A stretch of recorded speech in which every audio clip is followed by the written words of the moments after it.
Stage पर आमंत्रित करना चाहूंगी जयदीप साहनी जी को, देश का जाना माना नाम। जोरदार तालियों के साथ आप उनका स्वागत कीजिए। स्क्रीन राइटर हैं, सॉन्ग राइटर हैं, क्रिएटिव प्रोड्यूसर, बहुत सारे लंबी फहरिस्त है उनकी पहचान की, जिसका परिचय करवाएंगी श्वेता सिंह। आपको भी मैं मंच पर आमंत्रित करना चाहूंगी, मेरी वरिष्ठ सहयोगी managing editor good news today की और आज तक प्रोग्रामिंग की। आप दोनों का बहुत स्वागत है। जोरदार तालियां हो जाए एक बार। पर्दा पर्दा होता है, चाहे वो बड़ा पर्दा हो, छोटा पर्दा हो, या मुझे लगता है कि अब सोशल मीडिया का पर्दा हो, पर पर्दे के पीछे के जो वो नाम होते हैं जो कि पर्दे के उस व्यक्ति को उतना बड़ा बनाते हैं, उसको उसके काम से ही याद किया जाता है। और ये बात अपने आप में अच्छी भी है जयदीप जी, और बुरी भी है, क्योंकि आप सड़कों पर निकलेंगे तो आपको चक दे इंडिया की पहचान के बावजूद शाहरुख खान वाली दीवानगी मिलेगी नहीं, पर आपने फिर भी चुना इस काम को। यही साहित्य है। हाँ, है भी। और इसमें मेरे जैसे आदमी के लिए तो इसमें बहुत सेटिस्फैक्शन है, क्योंकि अब 20-22 साल होने वाले हैं और जब शुरू किया था सोचा नहीं था कि अपने लिखे हुए इतने सारे किरदार और इतने सारे गाने रोज़ की बोलचाल की भाषा बन जाएंगे। तो राइटर के लिए तो कैरेक्टर जितना पॉपुलर होता है दिल में तो उसी से तसल्ली होती है। बाकी तरह की पॉपुलैरिटी अब मॉडर्न ज़माना है, बहुत तरीक़ों से मिल सकती है। पर अब ट्रैक रखते हैं कितना कर लिया बॉक्स ऑफिस? नहीं, बहुत 22 सालों में हाँ कितना लिख लिया वो सब? अच्छा, कितना लिख लिया? फिल्म्स का मुझे पता है 8 या 9, गानों का अभी किसी ने बताया कि 100 से ऊपर हो गए, सेंचुरी मार ली है उसमें। हाँ, लेकिन मुझे पता नहीं था, अभी 1 हफ्ता पहले पता लगा। पर आपके जो भी मैं काम देख रही हूँ वो सब सुपरहिट फॉर्मूला होता है। कहते हैं कि फॉर्मूला नहीं होता है सुपरहिट फिल्मों का, पर उस पटकथा का कोई फॉर्मूला होता है, उन शब्दों का कोई फॉर्मूला होता है। मुझे लगता है बहुत सारे लोग जो यहाँ बैठे हैं आकर, जो साहित्य का हिस्सा बने हैं, वो सब अपने हिसाब से कुछ ना कुछ लिखते ज़रूर हैं। फिर कोई कैसे तय करे कि मैं एक ऐसा लेखक बन गया हूँ जहाँ से मैं इसे अपना काम बना सकता हूँ? एक्चुअली जितना मेरे को समझ आया, थोड़ा एक्सपीरियंस से भी सीखा हूँ, मेरे पास तो नहीं है कोई फॉर्मूला। बस एक चीज़ दिमाग में रहती है कि जो लोग फिल्म देखने आ रहे हैं, हो सके तो उनके टाइम की वैल्यू, बॉक्स ऑफिस या टिकट के बजाय उनके टाइम की वैल्यू समझो, क्योंकि वो शाम उनकी ज़िंदगी में वापस कभी नहीं आने वाली। तो अगर उसकी वैल्यू को समझ के चलो और सोचो कि आप अपने नेबर्स को या अपने दोस्तों को या अपने परिवार को किसी को एक कहानी सुना रहे हो, तो बस ये समझ के सुनाओ कि किसी चाम से, किसी प्यार से कहना तो आप कुछ चाह रहे हैं, वो ज़रूर कहिए और सच्चाई से कहिए। बस कोशिश कीजिए कि लेक्चर ना दीजिए और अपने सेम लेवल पर बैठकर टाइम और एफिशिएंसी की कदर कीजिए उनकी शाम की। अभी तो मुझे इतना ही समझ आया। आपने कब लिखना शुरू किया? मैं व्यावसायिक लिखने की बात नहीं कर रही हूँ, मैं एक काम के तौर पर, एक करियर के तौर पर बात नहीं कर रही हूँ। आपने कब रियलाइज़ किया कि मैं एक्सप्रेस अच्छा कर लेता हूँ? एक्चुअली मैं एडवर्टाइजिंग में कॉपीराइटर था। मैं आईटी कंसल्टिंग में था, मैंने कंप्यूटर इंजीनियरिंग करी थी और फिर एडवर्टाइजिंग में कॉपीराइटर हो गया। उस वक्त समझ आना शुरू हुआ कि कुछ लिख लेता हूँ या कुछ बात कहने का एक तरीका कुछ निकल आता है, और अपने से ज़्यादा कि मुझे कितना कर पाता हूँ, प्यार होने लगा चीज़ों से, कि कोई चीज़ साइलेंस से बेटर कही जाती है, कोई पोइट्री में बेटर कही जाती है, कोई प्रोज में बेटर की जाती है, कोई फीलिंग म्यूज़िक से ज़्यादा अच्छी होती है, कोई चुप्पी से ज़्यादा। तो वो जो टूल्स होते हैं, जैसे अपना जो टूल बॉक्स होता है, उन औजारों से प्यार होने लग गया कि ये करो तो ये भावना बेटर होती है, वो करो तो यहाँ पे गाने से करो, यहाँ पे ऐसे करो। तो वो करते करते फिर धीरे धीरे लोग बताने लगे, एडवर्टाइजिंग में कुछ अवार्ड्स मिलने लग गए, तो फिर समझ आया कि अच्छा इसी को, मतलब इसको अच्छा कहते हैं। क्योंकि मैं इंजीनियर था तो मुझे इतनी नॉलेज नहीं थी कि साहित्य के हिसाब से या इवन राइटिंग के हिसाब से कैसे जज करना है। तो धीरे धीरे समझ आया कि अच्छा इसको कहते हैं, इसको अच्छा कहते हैं। और ये इंजीनियरों के दिल में कौन सी कलाकार वाली चीज़ होती है? मैंने गायक से लेकर राइटर तक, ऑथर, सब इसी पृष्ठभूमि से आ रहे हैं। ये क्या बात है? ये कौन सी इंजीनियरिंग है दिल की? मेरे को लग रहा है ये एक्चुअली इंजीनियरिंग का दोष नहीं है, ये हमारे एजुकेशन सिस्टम का दोष है। क्योंकि मैं हमेशा सोचता हूँ कि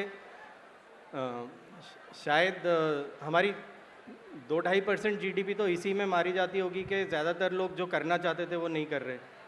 तो यहाँ जो सिंगर बनना चाहते थे वो ब्रिज बना रहे हैं, फिर ब्रिजों का जो जो राइटर बनना चाहते थे वो इंजीनियरिंग कर रहे हैं, जो कोई कवि बनना चाहते थे वो डॉक्टरी कर रहे हैं, जो डॉक्टर बनना चाहते थे वो बिजनेस कर रहे हैं। इतनी चॉइस कभी मिली ही नहीं, तो इस वजह से सब नौकरी के रीज़न से या एक फाइनेंशियल रीज़न से लोग करियर्स में ज़्यादा घुसे या घुसाए गए। एंड आई थिंक वो भी है कि जब हम लोग की जनरेशन बड़ी होती है, कि हुआ था इंजीनियर का कि या तो इंजीनियर बन जाओ, अगर साइंस लिया तो इंजीनियर बन जाओ या डॉक्टर बन जाओ, नहीं तो कुछ नहीं बनोगे।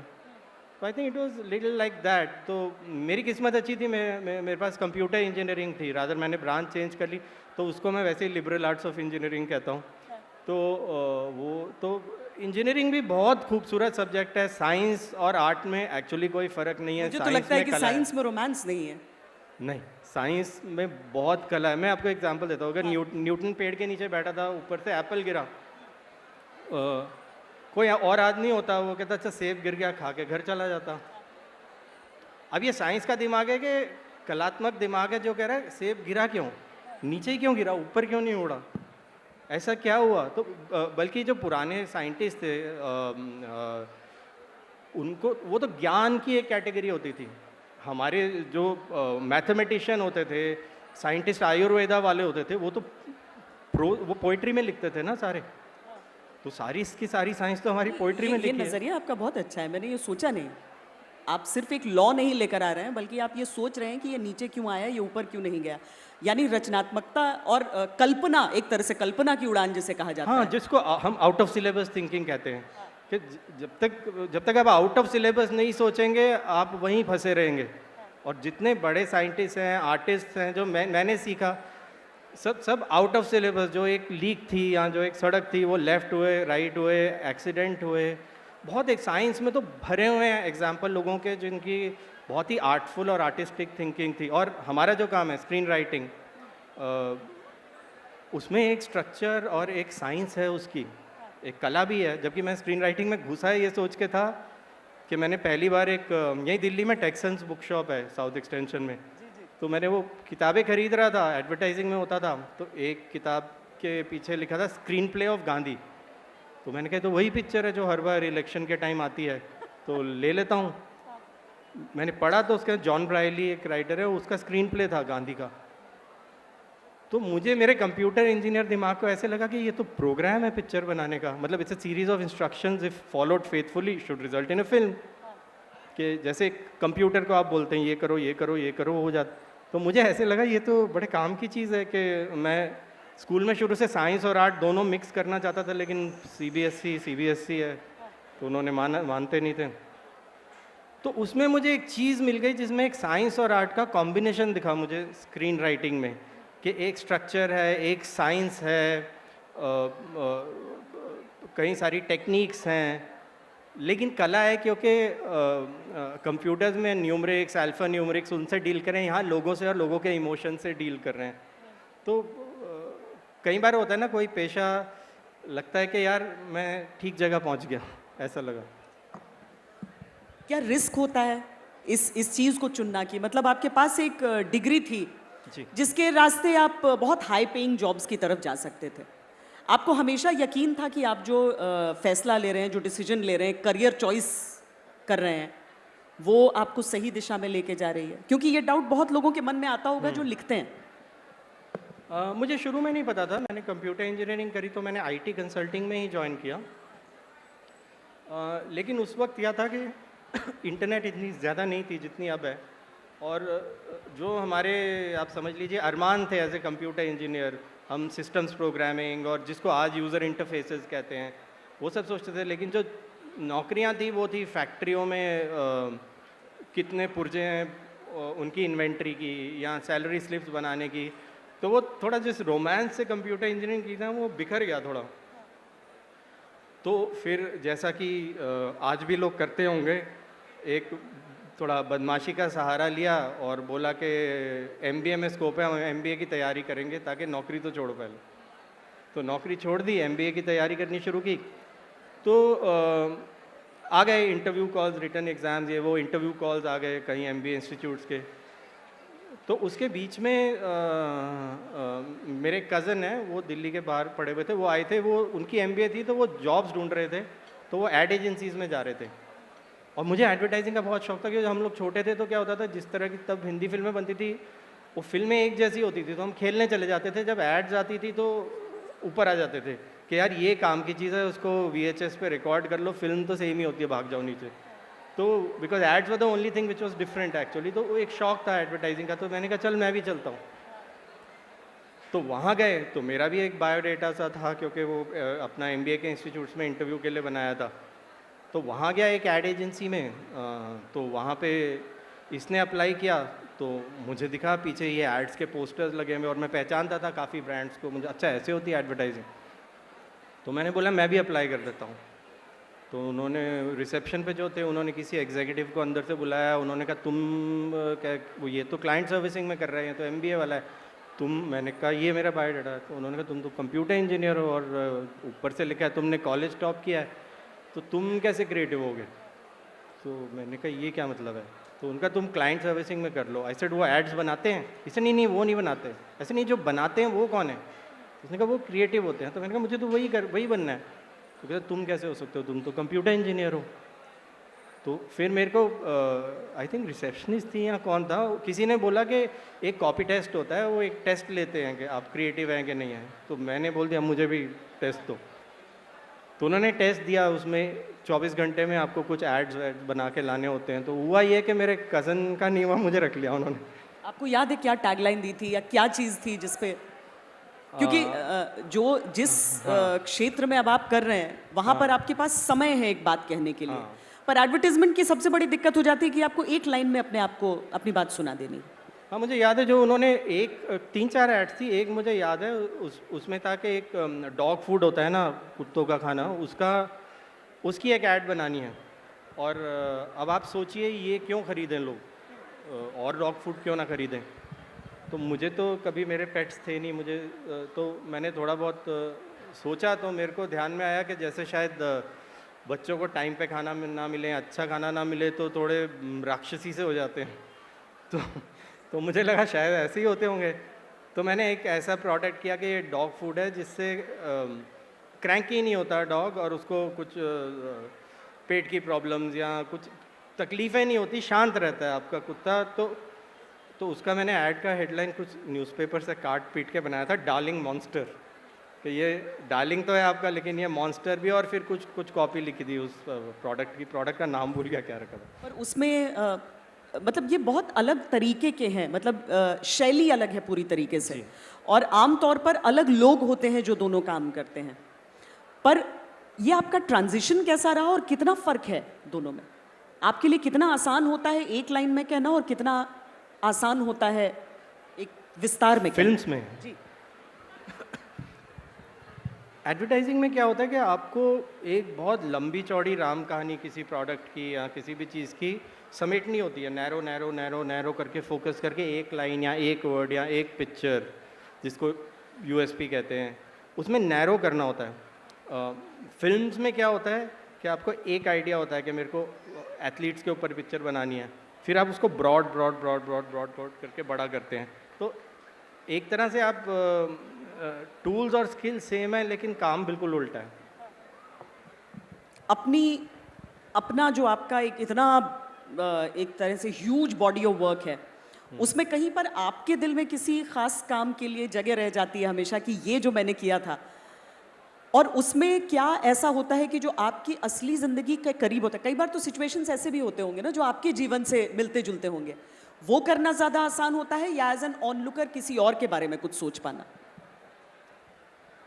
हाँ, जल्दी अपनी ज़िंदगी से जो रिलेटेड होता है, जैसे खोसला का खोसला थी, उसका फर्स्ट हाफ हमारी आंटी की फैमिली में हुआ था, दिल्ली में ही, यहीं पर।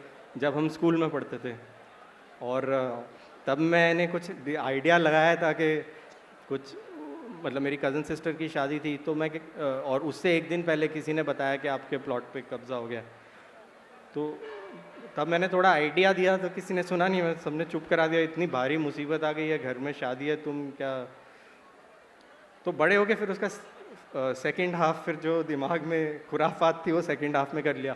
तो वो हम लोगों के लिए वो लिखना मेरे लिए इजी था, क्योंकि मैं यहीं मिडिल क्लास, फिर दिल्ली, वो माहौल में जानता था।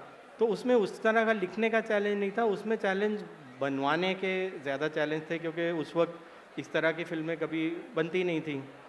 और अगर आपके इतने गाने नहीं हैं, एक्शन सीक्वेंसेस, हीरो विलेन, ये वो सब था, तो 2000 के आसपास, तो उसमें बड़ा मुश्किल होता था कि कोई पिक्चर बनाने के पैसे नहीं देता था, तो टूट टूट के पिक्चर हम किसी तरह बनाई। कभी मैं कहीं ट्रैवल कर रहा था, मुझे याद है, तो दिवाकर का फ़ोन आया कि म्यूज़िक के पैसे आ गए हैं, जल्दी लिखो। तो मैं जल्दी जल्दी फैक्स करके मैंने कहीं से लिरिक्स भेजे ताकि वो पैसे कहीं और ना लग जाएं। तो फिर बनने के बाद वो 2.5 पौने 3 साल रिलीज़ नहीं हुई, क्योंकि जो देखता था डिस्ट्रीब्यूटर या एग्जिबिटर, वो सब कहते थे, या तो कहते थे ये पिक्चर ही नहीं है। मतलब अपनी तरह से शायद उनको एक पिक्चर का एक खाका था दिमाग में, वैसी तो नहीं थी। दूसरा एक बड़ा अजीब, सब लोग कहते थे कि ये मुझे तो समझ आ गई और किसी को समझ नहीं आएगी। तो मैं सोचता था ये तो बैक्टीरिया है, ये सिंगल सेल क्रीचर, इससे तो सिंपल ही फिल्म नहीं हो सकती। तो आप कौन से आइंस्टाइन हो गए, आपको समझ आ गई, किसी को नहीं। फाइनली किसी तरह वो रिलीज़ हुई और चली, और आज तक लोगों को बहुत पसंद है। तो उस तो कहीं, जैसे मैं भटक गया, एक्चुअली मैं कहना चाह रहा था, कई पिक्चरें में चैलेंज लिखने का नहीं होता, बनवाने का और रिलीज़ करने का होता है। कई फिल्में होती हैं जिसमें लिखने का चैलेंज होता है, जैसे कंपनी थी, मैं तो दिल्ली से था, मुझे ऑर्गेनाइज क्राइम के बारे में कुछ मालूम नहीं था, लेकिन ये था कि डायरेक्टर राम गोपाल वर्मा थे, वो एक सहारा था, क्योंकि उनका तो है इंटरेस्ट शुरू से इसमें, वो सत्या बना चुके थे, और फिर उसमें रिसर्च करनी पड़ती है, लेकिन वो मज़े का काम है, मज़ा आता है। या विमेंस हॉकी है, मुझे तो पता भी नहीं था कि लड़कियों की हॉकी की टीम है इंडिया की, सच बताऊँ तो मैंने तो एक न्यूज़पेपर आर्टिकल पढ़ा था, उसको देख के मुझे इतना ख़राब, मतलब कुछ इतनी अजीब फीलिंग आई, क्योंकि उसकी जो प्लेसमेंट थी इतनी छोटी सी, पीछे के पेज पे, मुझे लगा यार क्रिकेट में हार भी जाते हैं तो फ्रंट पेज होता है, ये जीत के आई हैं यार, और इतना सा उस टाइम उसको 10 कॉलम सेंटीमेंट। तो मैं थोड़ा उसमें ऐसे ही अपने इंटरेस्ट की वजह से घुसने लगा कि ये कुछ गलत है, ये मतलब ये कुछ ठीक नहीं है जो भी है। तो वो करते करते करते करते इसमें 1 डेढ़ 2 साल टीम्स का पीछा करते करते, स्टेडियम्स में, यहाँ पे भी नेशनल स्टेडियम में, बाकी यहीं पर तो टर्फ है अपना हॉकी। हाँ, तो पुराना नेशनल स्टेडियम होता था तब। तो उसमें चैलेंज दूसरी तरह का होता है कि आपको सीखना होता है और आपको कुछ आता नहीं है, और फिर थोड़ा सा वो चैलेंज होता है कि आप उस तरह के साथी जुटा पाएंगे, उस तरह की बैकिंग जुटा पाएंगे कि उस टाइम, आज के टाइम में भी शायद उस तरह का सब्जेक्ट कोई पागलपन वाला सब्जेक्ट माना जाता था, कि उस टाइम वो NRI वगैरह फिल्म्स का दौर था, तो कहते आप शाहरुख खान को ले रहे हैं और इस तरीके से उनसे करवा रहे हैं, हीरोइन कौन है, तो मैं कहता था सारी हैं। क्यों हीरोइन क्यों हैं? क्योंकि नेशनल प्लेयर्स हैं। इसकी डेफिनेशन, ये हीरोइन की डेफिनेशन होती है अगर कोई नेशनल प्लेयर। बहुत सारी चीज़ों को आपने ब्रेक किया था, मतलब वो कोई मौके एक मिले। रोमांटिक कपल नहीं है उसमें जी। दूसरी चीज़ है कि मुझे लगता है कि वहीं से शुरुआत हुई खेलों पर फिल्म में बनने की, जहां जो लोगों को स्वीकार की, चाहे वो मैरी कॉम हो, चाहे फिर मिथाली राज की जीवन पे आज बन रही हो, धोनी पर बनी हो, या फिर अजहरुद्दीन पर बनी हो, उससे पहले खेलों पर बनी कोई फिल्म नहीं चली। और आई थिंक वो उस टाइम ये भी था कि शायद हमसे एक अच्छा हो गया कि वो फिल्म एक प्रॉमिस की वजह से बनी थी, फिल्म बनाने की वजह से नहीं बनी थी। हौसला रिलीज़ हो नहीं रही थी, और मैंने सोचा था अब नहीं जाऊंगा बॉम्बे वापस, जब हम लोग दिल्ली में बना रहे थे।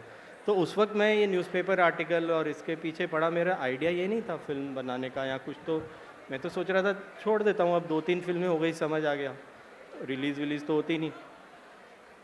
यही नेशनल स्टेडियम में मैं एक्चुअली उस टाइम जिस तरह से नेशनल टीम्स के हालात हुआ करते थे, आज तो कहीं बेहतर हैं, तो तब स्पॉन्सर नहीं हो, जो फिल्म में एक डायलॉग है, ना स्पॉन्सर है ना कोई दर्शक है, वो सच था। तो मैंने हाथ खड़ा करके, जब आप रिसर्च कर रहे होते आपको इन्वॉल्व नहीं होना चाहिए, लेकिन मैं प्रोफेशनल रिसर्चर नहीं था और इन्वॉल्व हो गया, और मुझसे देखा नहीं जाता था। कोच कौशिक, टीम वाले जगह जगह जाकर मतलब लिटरली भीख ही मांग रहे हैं एक तरीके से, स्पॉन्सरशिप की, कोई किट की, किसी लैपटॉप की, वीडियोग्राफर के। तो मैंने बोला मैं ना एडवर्टाइजिंग में बहुत साल रहा हूँ, मैं ले आऊँगा ब्रांड्स, इसमें क्या बड़ी बात है, नेशनल टीम है। मुझे ये ध्यान नहीं रहा कि मैं उनके साथ 1 साल स्पेंड कर चुका था धक्के खाते हुए। तो जो मेरी नज़र में, जिसको हम फिल्म में कहते हैं लार्जर देन लाइफ जगह थी उनकी, पब्लिक की नज़र में नहीं थी, पब्लिक को तो पता भी नहीं था उनके। तो जब मैं एडवर्टाइजिंग लोगों के या ब्रांड्स के पास गया, मैंने कोई ब्रांड नहीं छोड़ी। मतलब मैं हेल्थ ड्रिंक से शुरू हुआ था, मेकअप तक आ गया, जो मतलब एथलीट्स के लिए मेकअप नहीं होना, पर आ गया, मजबूरी थी। कुछ नहीं हुआ। सब लोग ये बोल रहे थे, अरे आप तो बॉम्बे से फिल्म्स कर रहे हैं, सुना है उस टाइम वहाँ धूम 2 शायद बन रही थी, तो कुछ बता रहे थे कि उसमें आप प्रोडक्ट प्लेसमेंट करवा दीजिए, इतना इतना है। और नेशनल टीम की बात आती थी, या ना कोई दर्शक है ना कोई, वही लाइन इंग्लिश में आ जाती थी। तो मैं इतनी बड़ी बड़ी बातें करके गया था, तो मैं यहीं वापस आया पुराने नेशनल स्टेडियम में। कोच कौशिक थे, टीम थी, टीम मैनेजर अनुरिता सेनी थी, वो भी एक्स ओलंपियन है। मुझे अभी भी याद है कि ममता थी और एक और प्लेयर थी, आई थिंक शायद जसजीत थी। उस टाइम पुराना नेशनल स्टेडियम का रखरखाव इतना ख़राब था ना कि वो टॉयलेट्स में बल्ब चोरी हो जाते थे, और पुरानी शिट होकर पत्थर जैसी हो जाती है ना, वैसी होती थी। तो वहाँ तो नहीं टीम जर्सीज बदल, तो 2 लड़कियों ने ऐसे जर्सी पकड़ी हुई थी और एक पीछे चेंज कर रही थी। ये नेशनल, तो मेरे को ना रोना, हाँ मेरे को रोना आ गया क्योंकि मैं आया, उन्होंने कहा भैया कुछ हुआ, और मैं रो ही पड़ा। तो फिर मैंने उनके सामने, तो बड़ी बात नहीं, मैंने कोच कौशिक और आदित्य शेट्टी टीम के फिजियो थे, उनको बोला मुझे नहीं पता ये कैसे होगा, लेकिन अगर मुझसे हो सका एक दिन ऐसा होगा, इनके ऊपर फीचर फिल्म बनाऊंगा और या बनवाऊंगा जैसे भी, और एक दिन ये सारी बड़ी ब्रांड्स इसी दिन इस नेशनल स्टेडियम पे आएंगे, और उस दिन ये टीम उनको टाइम ना दे, ये मेरा सपना है। ऐसे ही मैंने बकवास कर दी, मतलब इमोशन में आके, पर उस वही प्रॉमिस के बल पे अगले 2-3 साल कैसे निकल गए पता नहीं। लोग मिलते गए, ये बात मैंने हर एक को स्क्रिप्ट लिखी, ये बात मैंने प्रोड्यूसर, डायरेक्टर, शाहरुख और लोग, सब लोगों को बताई कि ऐसे ऐसे। जिसको मैंने एक्सपीरियंस बताया वो अपने आप जुड़ता गया। सच बनाओ तो बिना किसी मेहनत के, ये बात हर किसी को लगा ये गलत है। तो अब जैसे एक मेरे बहुत क्लोज हैं, वो मुझे कहती हैं कि क्योंकि मुझे समझ नहीं आता, जब चक दे का हम लोग अमेरिका में थे, वहाँ पे कुछ स्क्रीनिंग थी चक दे की, वो रेडियो सिटी म्यूज़िक हॉल में। तो जब यहाँ पिक्चर खुली तो मैंने यश जी को फ़ोन किया वहाँ LA से कि क्या हुआ, तो उन्होंने कहा बेटे कोई आया ही नहीं पहला दिन। अच्छा। और ये उम्मीद थी थोड़ी सी कि शायद बहुत कम लोग आए, क्योंकि हमने एक ट्रेलर बनाया था, एक हॉकी दूंगी रख के गाना करके, जिसमें सारे कैरेक्टर्स को तो वो इंट्रोड्यूस किया था। वो ट्रेलर मल्टीप्लेक्स वालों ने वापस भेज दिया था, ये कह के कि लोग हूटिंग कर रहे हैं, कह रहे हैं ये हीरोइन बनेगी, ये हीरोइन, इस तरह की बातें कर रहे हैं। तो लेकिन खैर उसके बाद ये फ्राइडे था, संडे तक सारा देश हाउसफुल जा रहा था। तो एक सच बात मैं आपसे पूछती हूँ, अगर आपके मन में ये एहसास है कि नहीं, अगर शाहरुख खान नहीं होते तो क्या ये फिल्म इतनी ही वेल रिसीव्ड होती? मुझे लगता है 2-3 चीज़ें। एक तो शाहरुख के होने से स्टूडियो बनाने वालों को एक तसल्ली हुई, वो तो होती है ना बेचने में। हाँ, वो स्टारडम की बात है उनके, वो जो है। दूसरा है कबीर खान और शाहरुख खान का कॉम्बिनेशन, वो एक आर्टिस्टिक बात है। तो ये हो सकता है कि मेरे को लगता है, शायद, मुझे पक्का नहीं पता, क्योंकि वो काफ़ी उन्होंने आर्ट फिल्में भी करी हुई हैं शाहरुख ने, लेकिन शायद शाहरुख की लाइफ की सबसे कम ओपनिंग्स चक दे की होंगी, जब होगी। तो शायद शाहरुख खान स्टार वो ओपनिंग नहीं लगवा पाया, लेकिन 24 घंटे में शाहरुख खान एक्टर ने सारे हाउसफुल कर दिया, और ऑफ कोर्स बाकी सारे एक्टर्स ने, सिर्फ शाहरुख खान ने नहीं। मतलब अगर एक अच्छी कहानी है तो सुनने वाले बैठे हुए हैं, हाँ, ध्यान बैठे खींचने की देरी है। हो सकता है सब आपस में मशगूल रहे, कोई सुन नहीं रहा हो, लेकिन जब एक ने सुना दूसरे ने सुना ऐसे करके, यानी अच्छे काम की इज्जत हो ही जाती है। हाँ, आखिर आखिर में हो ही जाती है। यही है कि अच्छे काम को ऑडियंस तक पहुंचने के रास्ते बाज़ार में तब बहुत कम हुआ करते थे, आज थोड़े थोड़े खुल रहे हैं। तो अब कितने लोग यहाँ पे बैठे हैं, हमें क्या पता किसके नोटबुक में अच्छा काम है, होगा। सही बात। लेकिन अब बेटर थोड़ा हो गया, लेकिन बहुत फ़र्क है। मैं कई बार सोचता हूँ, मैं दिल्ली में पला बड़ा, पेरेंट्स गवर्नमेंट सर्वेंट थे, बहुत अमीर नहीं थे लेकिन कमी तो नहीं थी ना किसी चीज़ की, खाना पानी ठीक था, अच्छे स्कूलों में गया, हिंदी आती थी, इंग्लिश आती थी। बहुत एडवांटेजेस होते हैं कई बार किसी जगह में बड़े होने के, किसी तरह के स्कूलों में पढ़ने के, जो आपके लिए आगे जाके दरवाजे खोलते हैं। जी। और वो एक सीक्रेट सुपर पावर होती है, छोटी होती है लेकिन होती है। तो इसलिए जब हम अब स्क्रीन राइटिंग फेलोशिप्स करते हैं तो सबसे ज़्यादा हमारा इस पे ध्यान रहता है कि यार ये मत देखो इंग्लिश में कौन भेज रहा है, क्योंकि जो इंग्लिश में भेज रहे हैं ना, पढ़ लो, क्योंकि इंग्लिश भी एक तरह से अब इंडियन लैंग्वेज है, लेकिन देखो दूसरी लैंग्वेजेस में कौन कौन भेज रहे हैं, क्योंकि जो स्क्रीन राइटिंग की जो पढ़ाई है, जो खुद सीखना होता है, वो सारी इंग्लिश में है, क्योंकि इंडियन किताबें हैं ही नहीं।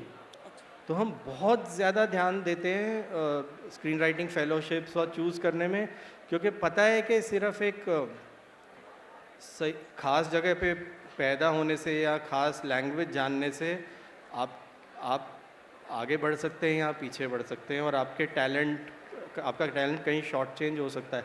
तो जहाँ मौका मिले हम कोशिश करते हैं कि थोड़ा पंप कर दें वहाँ पे। हाँ। आपकी शख्सियत का अब तीसरा पहलू, जी सॉरी। आपकी शख्सियत का वो तीसरा पहलू, अब हमने एडवर्टाइजिंग के लिए जो आप लिखते हैं, एक लाइनों में जो बात कर देनी है, फिल्म जो आप थोड़ा और विस्तार से लिख रहे हैं, और गाने, ये तीसरी अलग खूबी हो जाती है। एक्चुअली है तो सब कम्युनिकेशन ही, जैसा कि मैंने कहा कि मेरे को औजारों से प्यार हो गया था। हाँ। तो और एक ये गाने हमारी फिल्मों का तो बहुत ही तो बड़ा पहला हिस्सा रहे हैं। सोच कर लिखा था या पहला बस निकल गया था तो लगा कि ये भी कर लूं? पहले एक्चुअली मैंने यहाँ दिल्ली में, मैं लिरिसिस्ट एक्चुअली पहले था, हम लोग यहाँ शिवानी कश्यप की एल्बम लिखी, फिर पलाश, यूफोरिया, मायरी और वो सब गाने उनके साथ लिखे, शिवा मुद्गल अब के सावन में मैंने और प्रसून ने गाने लिखे। हाँ। तो एक्चुअली गाने बहुत लिखने सुंदर है पहले, सबके साथ। Thank you. तो एक्चुअली साथी अच्छे थे सारे, तो वो गाने पहले लिखने शुरू किए थे। जब फिल्म लिखनी शुरू करी तो फिर गानों, उसमें दो चीज़ें हैं, एक तो ये कि हमारी फिल्मों के गाने इतने बड़े हिस्से हैं, ये एक ना ग्रेट आर्ट फॉर्म है दुनिया की। कई लोगों को शर्मिंदगी भी होती है कि यार इनकी पिक्चरों में इतने गाने होते हैं।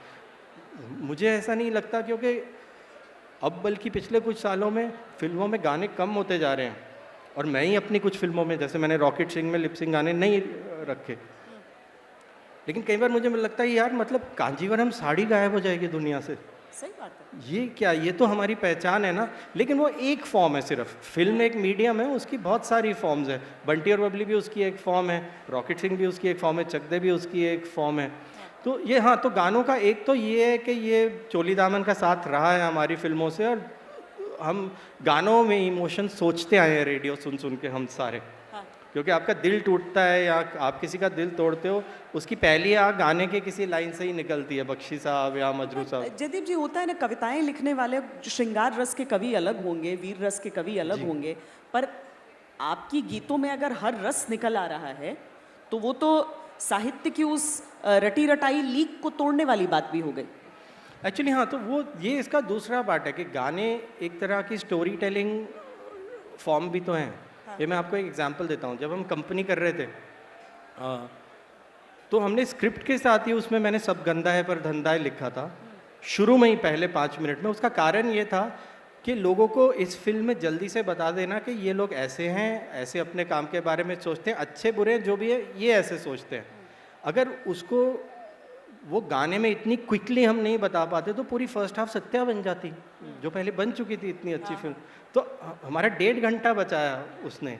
या फिर मैं बंटी और बबली का एग्जांपल देता हूँ। जब स्क्रिप्ट लिख ली तो मैं और शाद जो डायरेक्टर है, हमें लगा गुलजार साहब लिखेंगे तो अच्छा होगा गाने। गुलजार साहब के पास गए, उन्हें नरेशन दी तो उन्हें अच्छी लगी, फिर कुछ दिन बाद उनका फ़ोन आया, अच्छा मैंने पहला गाना लिख लिया, आ जाओ सुनो। तो हम सुनने गए, उन्होंने लिखा था, मेरे को याद है 2 लाइनें, पहली 2 लाइनें मैंने सुनी, छोटे मोटे शहरों से खालिद बोर दोपहरों से हम तो झोला उठा के चले, मैंने बोला गए 4 पेज बिकॉज उन्होंने निपटा दिए मेरे 4-5 पेज 2 लाइनों में। क्लास होती है एक राइटर की। तो हमारे स्क्रिप्ट के 7-8 मिनट उन्होंने बचा दिए। और तो ये एक एग्जाम्पल है, मैंने भी कई स्क्रिप्ट्स में ऐसा करने की कोशिश की। हम टाइम सेव होता है। सो इट्स ऑल्सो जो आप कह रहे हैं ना कि different formats of writing songs. कोई खड़ी बोली में होता है, कोई जैसे ओरे पिया था, वो एक माहौल था पिक्चर का, तो उस माहौल में मैंने लिखा, उस तरह की भाषा, उस तरह के अंतरे, क्योंकि जो कैरेक्टर माधुरी प्ले करी थी उनके गुरु उस जनरेशन के थे और उस माहौल के थे। लेकिन शुद्ध देसी रोमांस के गाने तो वैसे नहीं लिखे थे, वो तेरे मेरे बीच में क्या है थे। यहाँ जॉनी गद्दार का टाइटल ट्रैक था, तो वो पिक्चर उस तरीके की थी। तो उसमें फिल्म के साथ गिरगिट की तरह सॉन्ग राइटर को रंग बदलना पड़ता है कि फिल्म के किरदार कैसे हैं, वो कैसे बोलते हैं। अगर वो फ़र्ज़ करो गाएं तो कैसे गाएंगे, तो उसमें एक क्राफ्ट वाली भी बहुत बड़ी बात हो जाती है और फ्लेक्सिबिलिटी बहुत इंपॉर्टेंट हो जाती है उसमें। क्योंकि क्या होता है, जब आप अपनी पिक्चर लिख रहे होते हैं, जैसे मैं चक दे के गाने लिख रहा हूँ, मैंने मौला मेरे या चक दे टाइटल ट्रैक या बादल पे भाव लिखा, मुझे पता है मेरे कैरेक्टर है, मुझे पता है वो कैसे सोच रहे हैं, क्या कर रहे हैं, आराम से निकलता है। लेकिन अब मैं तुझ में रब दिखता है लिख रहा हूँ, रब यहाँ रब ने बनाई, यहाँ बेफिक्रे के दूसरे गाने मैं भूल गया कौन कौन से थे, तो नशे सी चढ़ गई, तो वो दूसरी तरह की फिल्म है, दूसरी तरह की फॉर्म है, वो रॉकेट सिंह नहीं है, वो चक दे नहीं है। तो वो तब ऐसा होता है कि आप किसी और की पेंटिंग है, उसमें 2 ब्रश आप भी लगा रहे हैं, तो आपको उस पेंटिंग की और उसके माहौल की और उसके रंगों की इज्जत करते हुए मैचिंग कलर में अपना काम कर जाना है, ऐसे कि उसकी पेंटिंग खराब ना हो सके तो थोड़ी ऊपर ही उठा दो। तो यहाँ जैसे रॉकेट सिंह है, अब पंखों को हवा ज़रा सी लगने दो, वो अब बंटी और बबली में कैसे नहीं कर पाएंगे जी। तो वो फ्लेक्सिबिलिटी है, उसमें मज़ा भी आता है। क्योंकि आप स्क्रीन राइटिंग कर रही हैं तो वो 1-1.5 साल सीखने में, मेरे केस में मुझे आता ही नहीं था ज़्यादातर सब्जेक्ट जो मैंने किए थे, सीखा, रिसर्च करी। सॉन्ग राइटिंग उसमें ना बहुत स्ट्रेस बस्टर का काम करती है। अच्छा, कि आप थोड़ी मस्ती कर लो, आप तो अपना रूबिक्स क्यूब कर रहे हो, किसी और के पजल में जाके थोड़ी सी फ्रेंड की पिक्चर में थोड़ा सा उसका सॉल्व कर दो, अपने उससे दिमाग हटता है। तो हैं तो सारी चीज़ें स्टोरी टेलिंग ही एक तरह की। बहुत बहुत धन्यवाद, बहुत अच्छा लगा आपसे बात करके। थैंक यू, बहुत शुक्रिया जयदीप। Thank you.